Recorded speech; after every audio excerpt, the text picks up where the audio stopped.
নতুনকে আহিছে যদি চেনেলটো সাবস্ক্ৰাইব কৰিব নাপাহৰিব। আমাৰ গাঁও সীমাবোৰ বহুত ধুনীয়া আৰু মৰম লগা আছিল। তাই বয়স প্ৰায় 26 বছৰমান হৈছে। মোৰ লগৰটোৱে বিয়া পতা 1 বছৰমান হৈছে।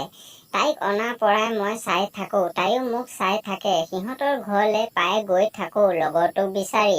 এনেকৈ আমি ইজনে সিজনক লাইন মাৰি থাকো। এনেকৈ এদিন তাইক সিহঁতৰ ঘৰলৈ গৈ মই পতাই ললো। আমি দুয়ো ফোনত ভালে বেয়া কথা পাতো আৰু মই তাইক এদিন কলো, তুমি যে ৰাতি কৰা মোক ফোনটো লগাই দিবাচোন, মই শুনিম কিনো মাত দিয়া আহ কৰা নে। তাই মোক ক'লে, পাগলটো লাজ নাপাওঁ হা। মই ক'লো, কিহৰ লাজ তোমাৰ আগত? তাই ক'লে, তুমি মোক নিজৰ বুলি ভাবিলাই নেকি? মই ক'লো, তোমাৰ আগত সকলো কথা শ্বেয়াৰ কৰোৱেচোন। এনেকৈ আমি তৰ্ক কৰো। সিহঁতৰ ঘৰলৈ গ'লে মই তাইক টিকাতে থপিয়াই দিওঁ, হাঁহি মাৰি যায় আৰু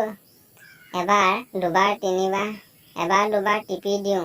মোৰ একে ঠিং খাই যায়। তাই কি লাহি পাহি দেহা, তাইক দেখিয়ে থাকিব নোৱাৰো।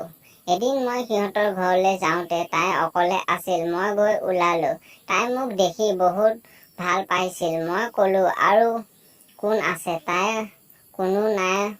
মই তাইক কাষতে থকা বিচনাত পেলাই খুব চুমা খালো। তাই মোক কৰিবলৈ পাতি দিব লগা হ'ল। মই তাইক নোপোৱা শকত ঠেং দুখন মেলি ফক ফক শব্দৰে কৰিলো। তাই চকুযোৰ মুদি মোৰ চুদনৰ মজা লৈছিল আৰু ময়ো তাইৰ চুদনৰ সোৱাদ ললো। এনেকৈ বহুত দিন তাইক খালো। আনকি তাই নিজৰ মতাকে কৰিব নিদিয়া হ'ল, কিয়নো তাইক মই নানা পজিশ্যনত হেঁপাহ পলুৱাই কৰিলো। মইহে জানো বোৱাৰীবোৰক কেনেকৈ কৰিব লাগে, হয়নে নহয় বন্ধুসকল? এনেধৰণৰ নতুন কাহিনীসমূহ শুনিবলৈ চেনেলটো ছাবস্ক্ৰাইব কৰিব নাপাহৰিব। নমস্কাৰ বন্ধু।